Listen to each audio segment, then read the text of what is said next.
Es solo a partir del proceso colonial europeo en sus distintas fases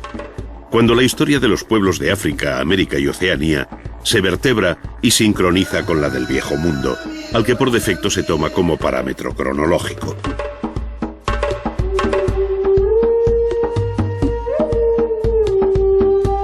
Ello entraña, sin embargo, muchas dificultades, pues desde la concepción del mundo hasta la idea de arte o de estilo, si es que en algún caso se dan, todo es absolutamente diferente y solo se explica en claves propias. En otras palabras, no es trasladable el planteamiento de una historia sistemática del arte, al modo occidental, a otras áreas culturales que, como el África Negra y Oceanía antes de su descubrimiento, colonización y explotación por los europeos, no tuvieron escritura, ni pasaron de un embrionario estadio neolítico, desconociendo la rueda y viviendo un régimen tribal de muy elemental estructura social.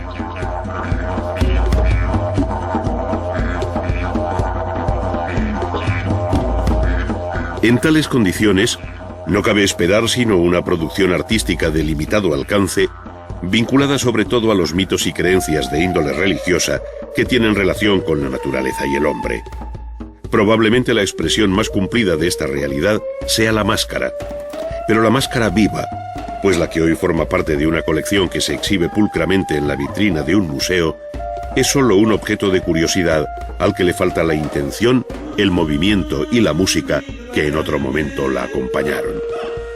Carece en definitiva de lo que representa la vida misma, aunque se trate de una máscara funeraria. Solo la máscara en acción explicaría su significado, forma, tamaño y color. Análogos argumentos valdrían para explicar el rico mundo de máscaras, danzas, pinturas, tatuajes y adornos corporales de los pueblos de Oceanía, pues también en sus ritos y ceremonias el propio cuerpo humano llegó a convertirse en objeto artístico que se adornaba y enriquecía de las más variadas formas.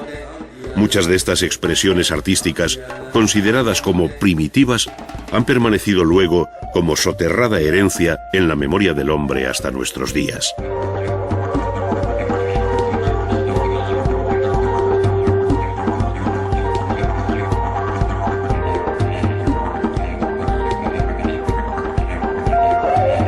Aunque cualquier generalización resulta siempre arriesgada,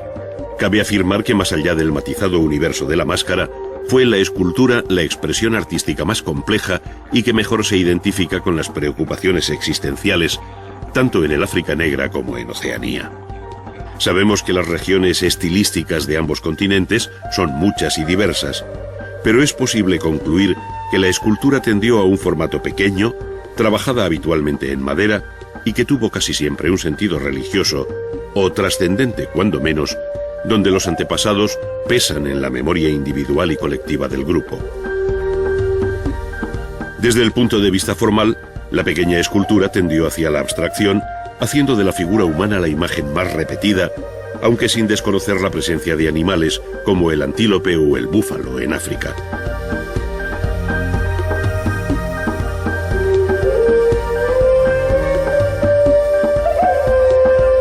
Un peculiar sistema de proporciones que no está basado tanto en la realidad vista como en el significado que encarnan determinadas partes del cuerpo,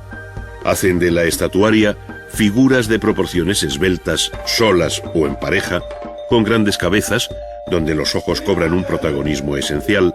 destacando igualmente por su tamaño otras partes del cuerpo, como los órganos genitales y el ombligo,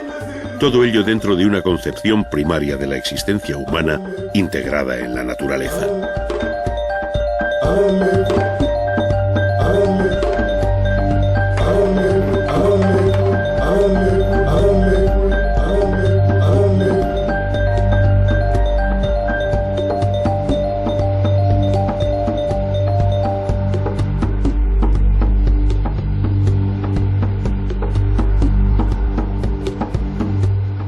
Muy diferente resulta el panorama en el continente americano, especialmente en el centro y sur,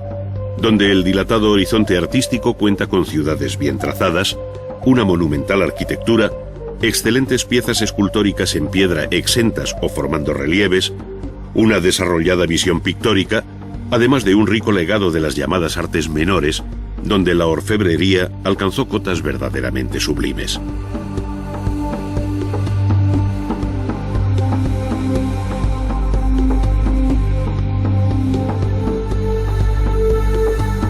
Sin duda ello se debe a una sociedad más compleja y desarrollada que conoció la escritura y un desarrollo técnico verdaderamente notable que tuvo en la cultura de los mayas, aztecas e incas sus índices más altos. Sin embargo, no fueron estos unos episodios aislados, sino que tienen su engranaje en una tupida historia cuyo calendario se sucede de acuerdo con un sistema propio de medir el tiempo.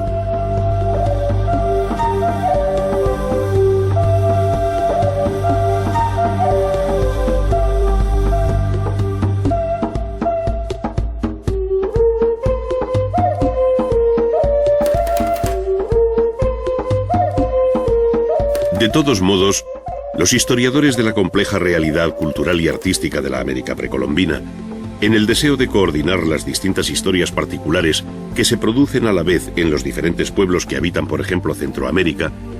han establecido un cuadro cronológico con referencia al calendario del Viejo Mundo, globalizando así el curso de la historia en la Tierra. De esta forma, y como cañamazo básico, se habla allí de los períodos preclásico o formativo, clásico y posclásico, cada uno con sus subdivisiones propias y en correspondencia con los siglos de la vieja Europa, que permiten mostrar en paralelo las coincidencias en el tiempo de los toltecas y mixtecas, por ejemplo, ya que no se trata de una historia lineal de sucesión de pueblos, sino de un tiempo compartido en el que se fueron solapando realidades culturales que tuvieron lugar en distintos puntos geográficos.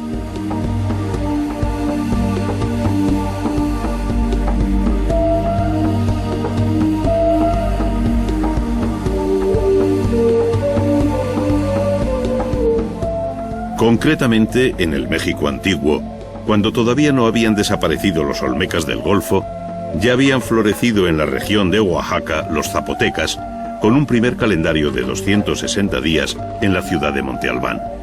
En paralelo habían surgido en otros lugares la cultura de Teotihuacán, la civilización de El Tajín y el imperio maya que sobrevivió hasta 1521, año en que los mayas quiché fueron vencidos por los españoles en la batalla de Utatlán, en tierras de la actual Guatemala.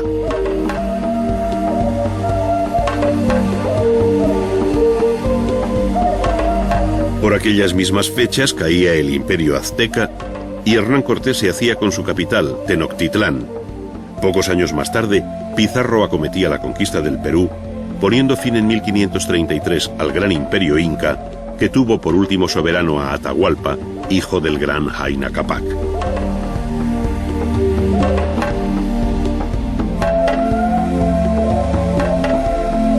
Terminaba así una larga y fructífera historia que aportó al mundo del arte algunos de sus capítulos más bellos, cuyo reconocimiento universal queda patente en la declaración como Patrimonio de la Humanidad de lugares como Teotihuacán, Palenque, Chichén Itzá, Uxmal, El Tajín y un largo etcétera, hasta llegar a Cuzco o a las cumbres de Machu Picchu, desde donde pudieran divisarse los horizontes más lejanos de aquella historia a la que se sobrepone la no menos fecunda de la etapa colonial española.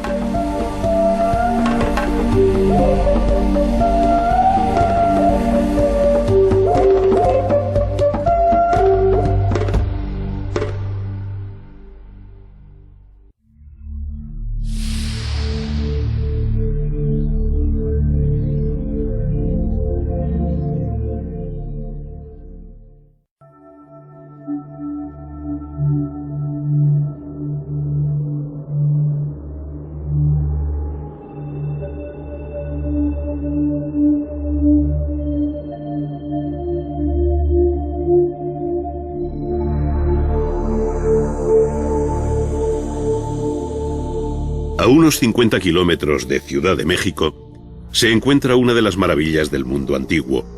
cuyo actual silencio, solo roto por las voces de sus visitantes, dista mucho del rumor urbano que emanaba de aquella imponente ciudad que llegó a ser Teotihuacán, la ciudad de los dioses.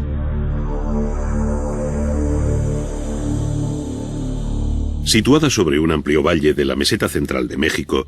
a más de 2000 metros de altura y bordeada por dos cadenas montañosas, cuenta con un río conocido hoy como de San Juan. La actual zona arqueológica en torno al centro ceremonial ocupa unas 200 hectáreas, pero en su momento de mayor expansión urbana, la ciudad debió alcanzar las 1.500 hectáreas, una de las mayores ciudades del continente americano antes de la llegada de los españoles. Su población se calcula en 150.000 habitantes.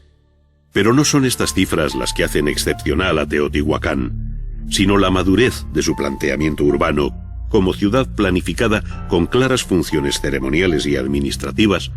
además de constituir un importante mercado. Junto a su monumental arquitectura religiosa y civil, Teotihuacán cuenta también con magníficos palacios y ordenados barrios de artesanos y agricultores, es decir, una verdadera ciudad en el sentido moderno del término.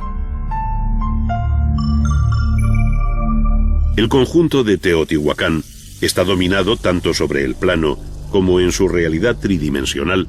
por las pirámides de la Luna y el Sol, vinculadas ambas a la gran calle de los muertos. A esta verdadera espina dorsal de Teotihuacán se incorporan otros elementos tan singulares como la ciudadela o templo de Quetzalcóatl, la gran plaza llamada del Mercado, además de otras plazas y palacios como el de Quetzalpapalotl, pirámides menores y finalmente en segunda línea, la más modesta pero no por ello menos ordenada, Ciudad de los Vivos. La concepción monumental de las principales construcciones, como la Pirámide del Sol, que alcanza 60 metros de altura sobre una base de unos 200 metros de lado. La bella composición simétrica del conjunto dominado por la calle de los Muertos, de algo más de 2 kilómetros de larga por 45 metros de ancha, con la Pirámide de la Luna como fondo de perspectiva, y la belleza exquisita de los elementos escultóricos y pictóricos que dulcifican toda esta arquitectura de cortantes y escalonados volúmenes, hablan del altísimo grado alcanzado por la cultura de Teotihuacán, comparable en este plano a los conjuntos urbanos de mayas y aztecas, con los que sin duda hay nexos de unión.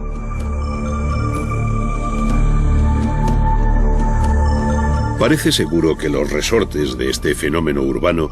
radican en que aquí recibieron un culto muy especial tanto Quetzalcóatl, el dios de la vida representado como una serpiente emplumada, como Tlaloc, el dios de la lluvia, al que se figura como una máscara con varios círculos en los ojos, tal y como aparecen ambos en la pirámide de Quetzalcóatl.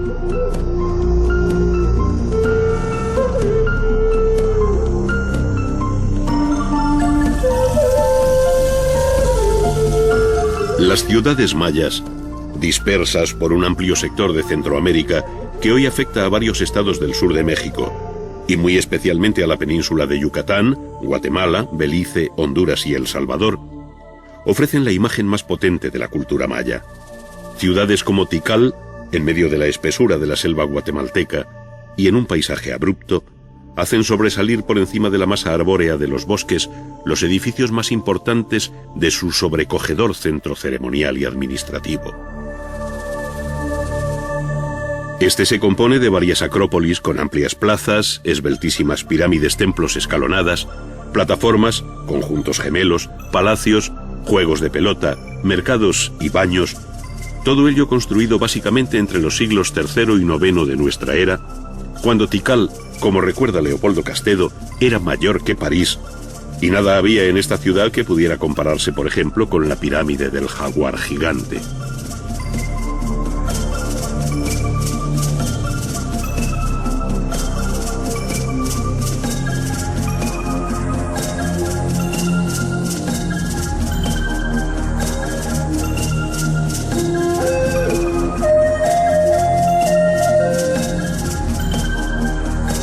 Entre las grandes ciudades mayas destacan nombres como el de Palenque, en las estribaciones de la Sierra de Chiapas,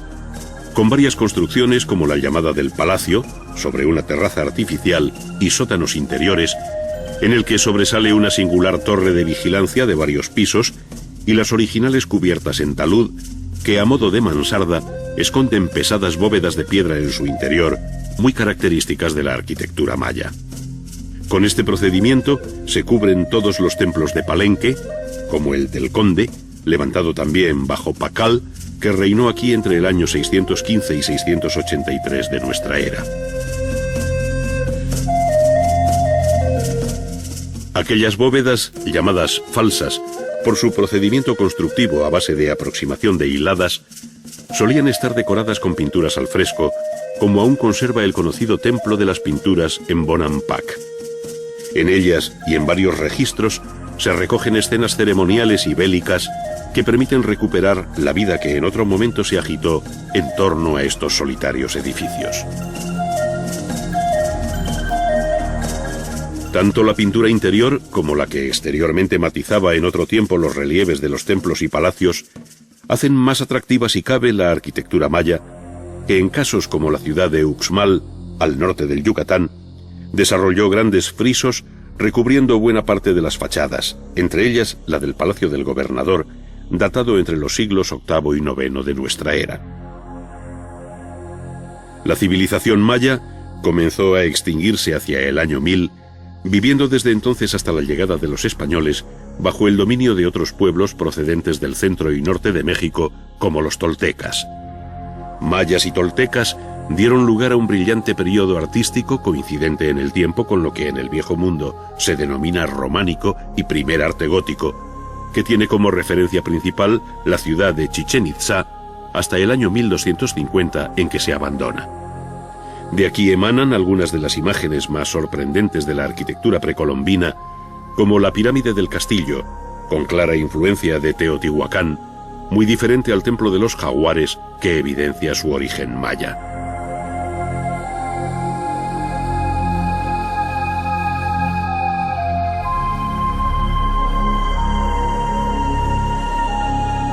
El eslabón final del arte mesoamericano pertenece por entero al pueblo azteca, que tuvo su capital en Tenochtitlán, fundada en 1345 sobre el lago de Texcoco y conquistada por Hernán Cortés en 1520. Sobre ella se construiría la actual Ciudad de México.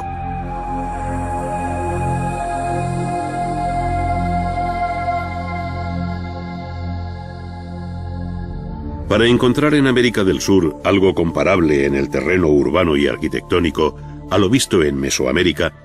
hay que trasladarse hasta la región de los Andes centrales, donde surgirá el gran imperio inca. No obstante, varias culturas preincaicas, ya en Chavín de Huántar, en Tiwanaco, en la orilla boliviana del lago Titicaca, en Chanchán, capital del reino de Chimor, o Pachacamac, entre otras, levantaron ciudadelas, palacios y templos en piedra o adobe de una gran severidad, que delatan un horizonte y una estética muy personal y distinta a lo conocido en otras áreas precolombinas.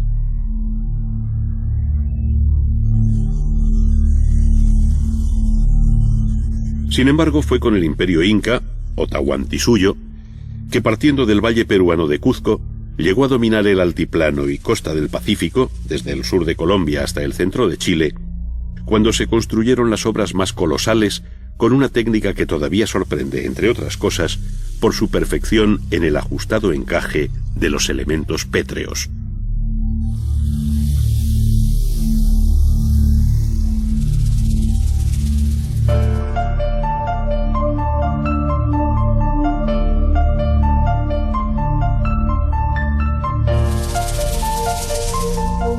El conjunto de Machu Picchu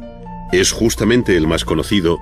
por el indescriptible injerto de la arquitectura en un paisaje que por sí solo ya sobrecoge. Representa sin duda una lección de adaptación al terreno que le proporciona seguridad en su condición de verdadera acrópolis sobre una cumbre a 2.700 metros sobre el mar, dominando el foso natural por cuyo lecho discurre el río Urubamba. Como en otras muchas ciudades citadas, se desconoce la finalidad última de esta fundación, que debe coincidir con la etapa final y más floreciente del imperio inca, es decir, en el corto periodo que va desde 1440 al año 1525, en que llegaron los españoles. La sólida construcción que sienta a hueso sus piedras sin argamasa alguna, las puertas y ventanas trapezoidales, los bancales que parecen prolongar las curvas de nivel del terreno, escaleras, la plaza central, templos, palacios y casas formando barrios muy bien organizados, sintetizan este prodigio del hombre frente a la naturaleza que inspiraron a Pablo Neruda su poema Alturas de Machu Picchu.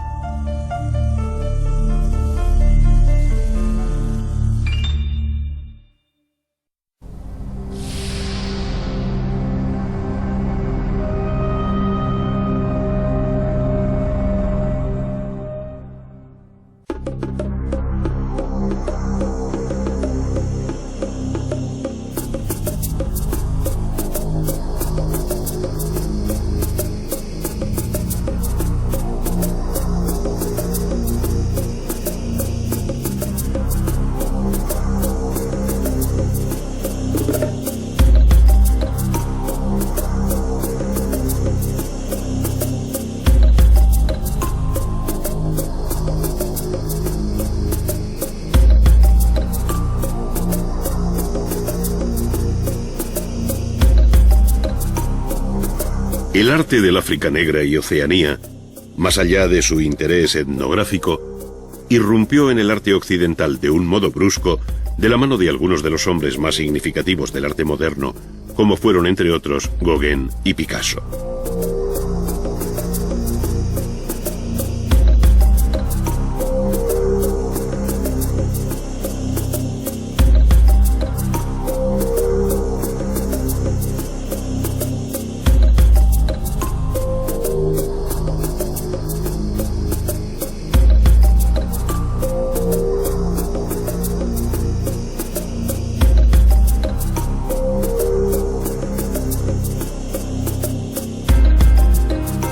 No es que estos artistas descubrieran a los demás aquella ignorada realidad, sino que vieron en su primitivo y original planteamiento nuevos argumentos formales y conceptuales para la renovación artística, al margen de la estereotipada historia del arte occidental.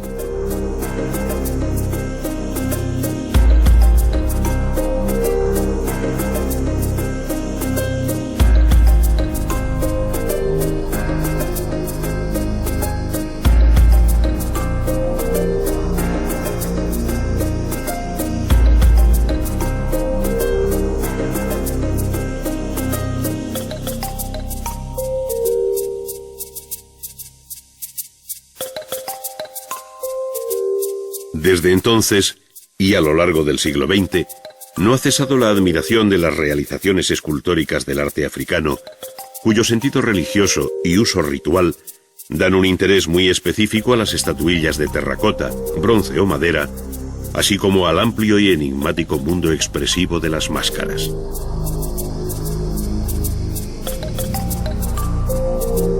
Se trata sin duda de un rico legado cultural en el que, sin embargo, resulta difícil establecer unas coordenadas cronológicas y estilísticas al modo convencional,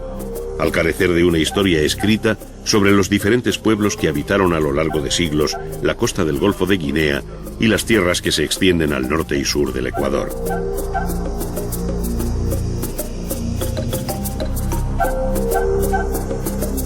Aquí, como en ningún otro caso, se hace más cierto que nunca que el primer documento es la propia obra de arte.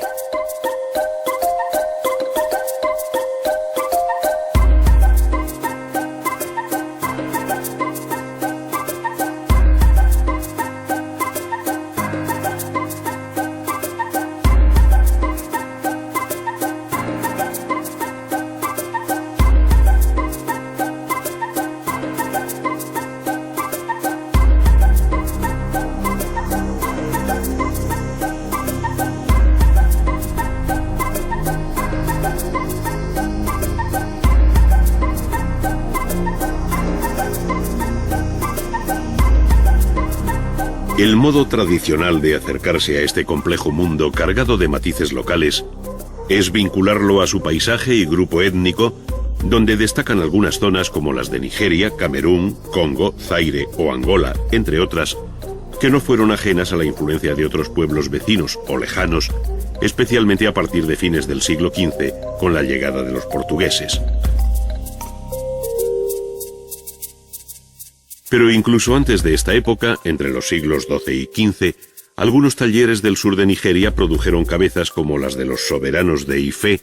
la ciudad santa de los Yoruba, de una belleza y perfección técnica absolutamente extraordinaria. Para ellos, o para los artistas de Benín,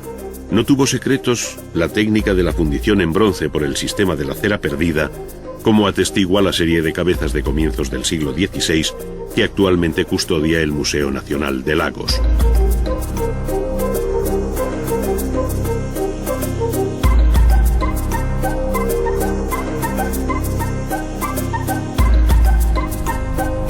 La arquitectura alcanzó escaso desarrollo en el África Negra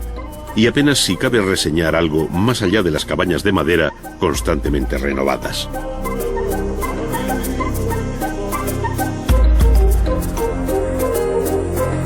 Mayor entidad tienen las aldeas a los pies de los grandes acantilados de piedra que protegen al pueblo de los Dogones en la cuenca alta del río Níger, en Mali. Allí las casas, graneros y santuarios de arcilla obedecen a una ordenación cosmogónica del máximo interés bajo las llamadas cavernas de los antepasados, excavadas en la roca viva. En este rupestre ambiente tienen lugar las ceremonias de iniciación de los jóvenes dogones, aprovechando los entrantes y salientes de la roca sobre cuyas paredes aparecen esquemáticas pinturas de carácter religioso.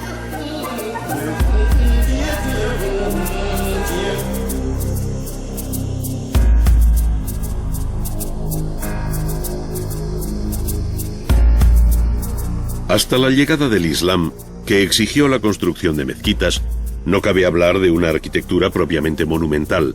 al menos en el África Occidental. De tal modo que las construidas en arcilla, en Kufo, Tombuctú o en Djenné, esta última levantada en 1909 sobre otra muy anterior, constituyen los ejemplos más notables de una arquitectura cuyo primitivo carácter es evidente por su forma y técnica constructiva.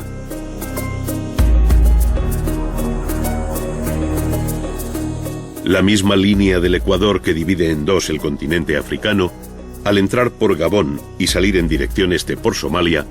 sirve de referencia para situar sobre el Pacífico la compleja constelación insular de Oceanía. Sus miles de islas se agrupan en tres ámbitos distintos, esto es, Melanesia, con grandes islas como la de Nueva Guinea, al norte de Australia, Micronesia, con los archipiélagos de las Marianas y Carolinas, y Polinesia, con las míticas islas de Hawái, Samoa, Tahití, Marquesas y Pascua.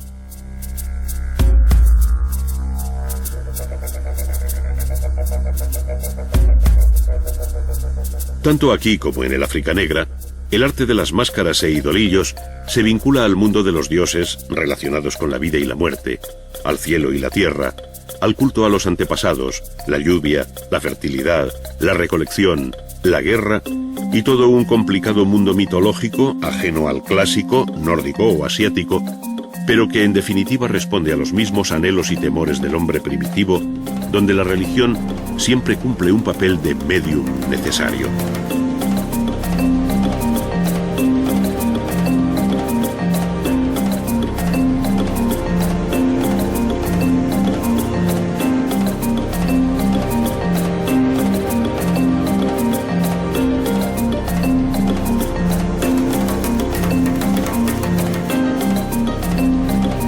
El sorprendente y variado paisaje artístico de Oceanía,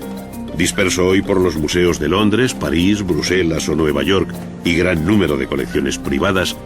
tiene su contrapartida en el arte monumental de la isla de Pascua, conocida también como Rapa Nui, la más occidental de Polinesia del Este. La naturaleza volcánica de la isla y la falta de bosques hizo de la piedra el material en el que se labraron los moai, o gigantescas esculturas de humano perfil. Desconocemos su significación, pero todo indica que este desconocido pueblo, probablemente de origen polinésico y desaparecido hace ya mucho tiempo, debía contar con una organización social muy desarrollada. Los moai, que quizás personifican a antiguos jefes deificados, son figuras de medio cuerpo con largas y estilizadas manos sobre el vientre, llevando en la cabeza un gran tocado que habla de su alta jerarquía.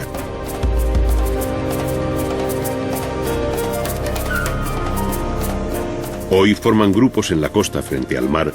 como esperando atisbar en el horizonte del océano algo que les haga romper su mutismo. Pero fueron ejecutados en la roca viva a muchos kilómetros de su actual emplazamiento. Ello quiere decir que aquel ignoto y primitivo pueblo Era sin embargo dueño de una refinada técnica, pues con solo instrumentos de piedra dio forma humana a estos enormes bloques de piedra que pueden llegar a pesar hasta 80 toneladas en los ejemplos de mayor tamaño, ya que su altura varía entre los 4 y 20 metros. Quedaron in situ para siempre, sin llegar a desprenderse de la roca madre del volcán Rano Raraku, produciendo todavía una admiración infinita por lo inexplicable del procedimiento, mediante el cual pudieron trasladar semejantes moles de piedra y dejarlas enhiestas frente al mar, cuya línea del horizonte parece haber fijado para siempre su mirada muda, silenciando todo cuanto nosotros desconocemos acerca de ellos.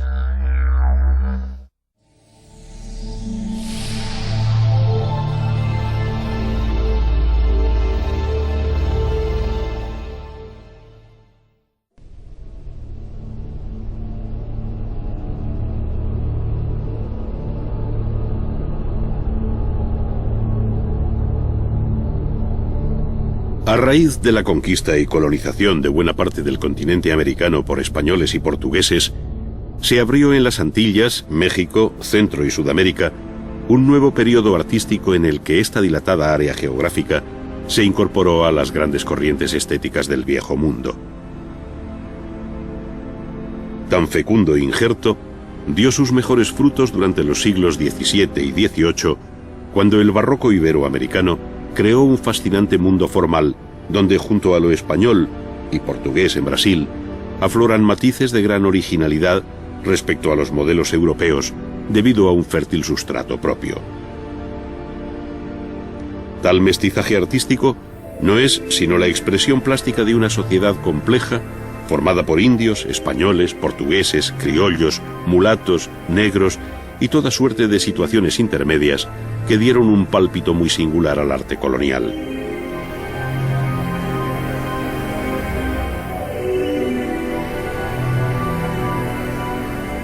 Atrás quedaban los días primeros de la conquista y evangelización, cuando franciscanos, dominicos y agustinos principalmente, levantaron sus conventos, muchas veces concebidos como núcleos defensivos, al protegerse por una cerca almenada, donde junto a la iglesia de una sola nave,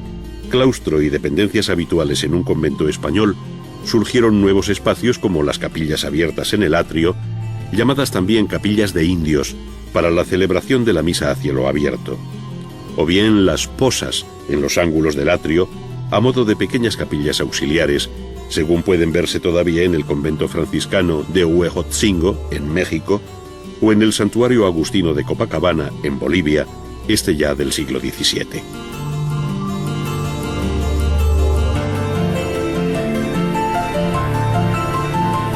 En el cambio de siglo, jugaron un papel fundamental la obra de las grandes catedrales, que como las de México o Cuzco, fueron concebidas en el siglo XVI, si bien su culminación alcanzó con frecuencia el propio siglo XVIII. Razones económicas, terremotos y otra serie de circunstancias adversas alargaron la construcción de estas formidables obras que muchas veces tuvieron que replantearse de nuevo. Los edificios de la ciudad de Antigua, en Guatemala, representan hoy el testimonio más lacerante de lo que fue la aventura constructiva en la zona sísmica de América por antonomasia, su espinazo andino, desde México hasta Perú. La expresiva imagen de sus bóvedas abiertas o destruidas, donde a veces solo subsiste la fachada,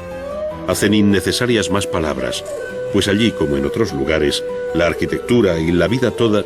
han sido sometidas periódicamente por la naturaleza a unas pruebas sobrehumanas.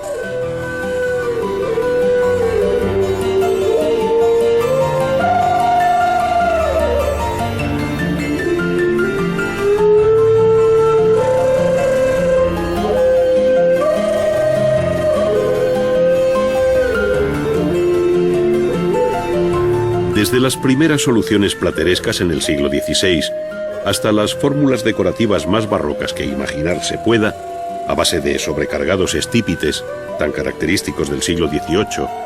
portadas y retablos parecen disputarse la atención del viandante y del devoto, atrayéndolo hacia sí por la compleja espectacularidad de su diseño. Sin embargo, Estos elementos no pueden concebirse aislados, sino que lo más frecuente es que formen parte de un todo en el que las barreras entre arquitectura, escultura y pintura desaparecen para configurar un espacio mágico que diluye líneas, quiebra perspectivas y despierta una atmósfera envolvente que aprisiona los sentidos. Así sucede en la Capilla del Rosario de Puebla, tenida ya en el siglo XVII como la octava maravilla del Nuevo Mundo, o en la iglesia de Santo Domingo de Oaxaca, entre otras.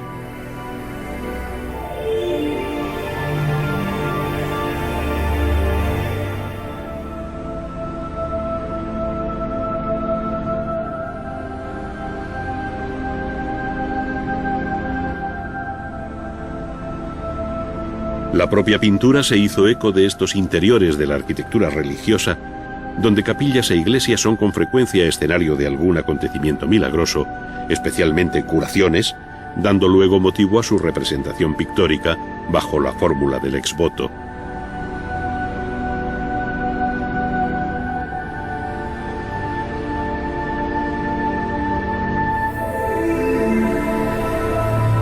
Pero la gran pintura religiosa siguió desde muy temprano, aunque con algún lógico desfase en el tiempo, las líneas maestras del arte europeo, desde el manierismo al barroco, cuya presencia en América se apoya en obras importadas, en la actividad de los pintores españoles e italianos que viajaron a aquellas tierras, y en la influencia de los grabados flamencos, italianos y españoles, en los que se inspiraron los artistas locales para sus composiciones. De este modo se distinguen muy bien aquellas obras de gusto europeo de las que produjeron los pintores formados en los talleres locales, donde con frecuencia se percibe el eco de la pintura barroca sevillana, y que dieron lugar a escuelas tan diferentes como las de México, Guatemala, Santa Fe de Bogotá, Quito, Lima, Cuzco o Potosí de Bolivia, entre otras. Nombres como los de Villalpando, Cabrera, Miguel de Santiago, Vázquez de Arce o Pérez de Holguín encabezan una brillante nómina de artistas con los que se urdió la trama de la pintura hispanoamericana.